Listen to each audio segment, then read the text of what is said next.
right, there's no water backfeeding through this pipe. Tells me the gate valve is nice and tight. I'm going to have to work on that one that I showed you. Now, keep in mind, as flood water rises, it takes more water for every inch of height. So we're displaced over a certain amount of area. The water you see is displaced in a certain amount of area. If it goes up a couple inches, that area of water is now greater than when it was 2 inches lower. So every time I've seen floodwaters, it actually, at this point in time, it kind of starts to slow up. It'll slowly rise, and it'll engulf more acreage and more property. And if you're in farmland that's super flat, like around here, Michigan's pretty flat on the east side of the thumb. We don't have much for rolling hills or anything like that, so all the elevations we got are usually man-made. The roads are all built up from the ditches that are dug deep on both sides.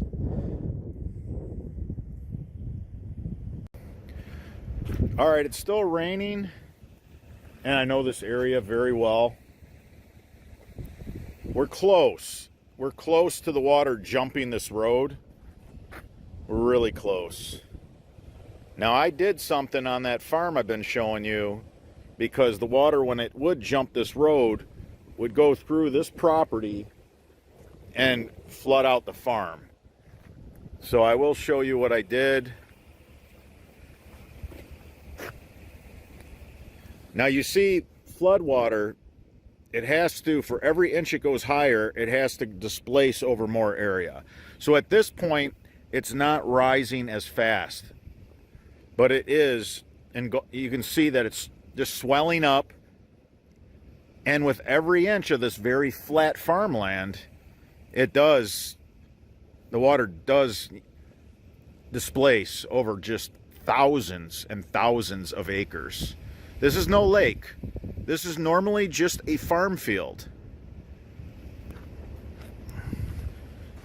So I'm going to be keeping an eye on this, because if it does jump the road, then I got to go back to all those other low points with a track hoe, and just one by one, if the water's going to get a lot higher, I just have to, plug those holes.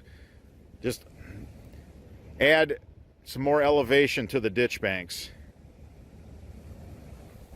When it jumps this road, man, it's like half a city block. Just water just rushes over the road, washes out the road too.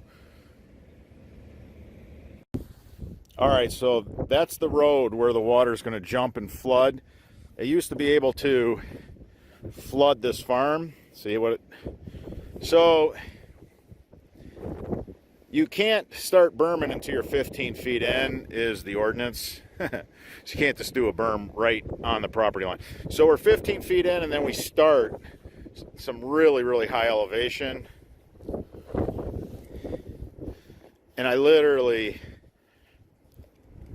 This berm is 800 feet long. No BS, man. No BS. So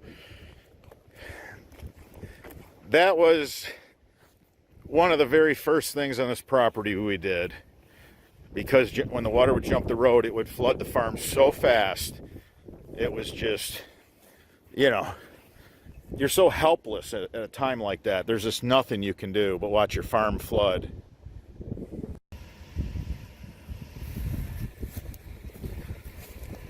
All right, I'm back at the road where the water was getting close to jumping, and the farmland is just engulfed in water. There's thousands and thousands and thousands of acres are now covered with water. We're getting close. We're getting very close for this to be running across the road, causing erosion damage to the road. I'm going to have to monitor this. I'm going to have to be up all night.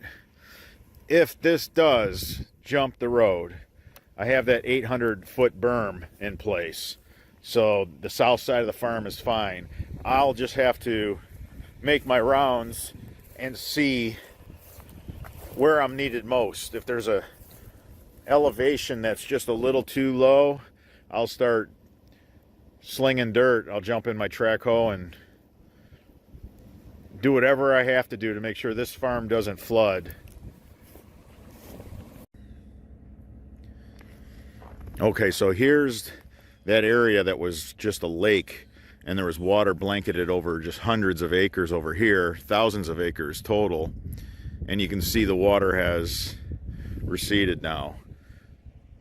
You know, what's interesting about Michigan is we get all 4 seasons in the same week, and it's quite often that happens. So as you can see, winter's here, but it's January.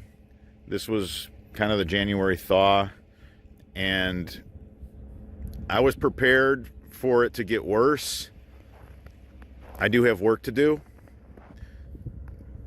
The water rising and the water seeking level and the water line on the entire 96-acre farm, what it showed me and what it taught me, I still have some work to do.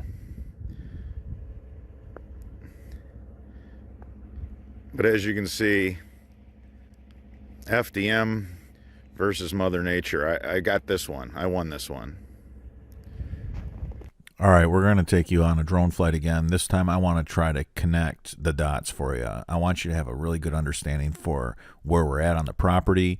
So right there is the berm that we built to keep the water from going across the road, through the woods, and flooding the farm.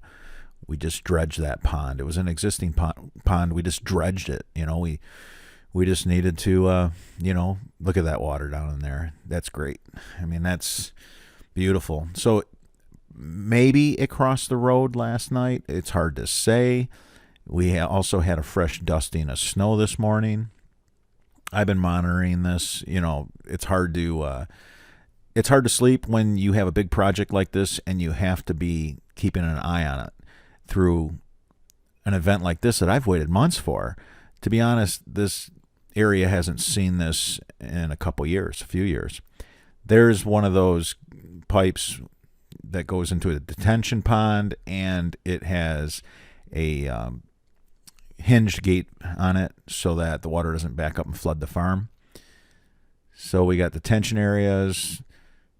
We're going out front by the road here, down the ditch. There's that man-made pond, and there's a balance tube in there. Actually, there's that standpipe that regulates how much water goes back into the waterways. So that's why those are built the way they are, where they have those holes drilled in the bottoms of them, and there's all that stone around them, just so the water, once the ditch goes down, once the river goes down, we don't want the water just to come rushing out of these properties. It just slowly leaves this property and eventually gets restored to the level that it was designed, engineered, and built to.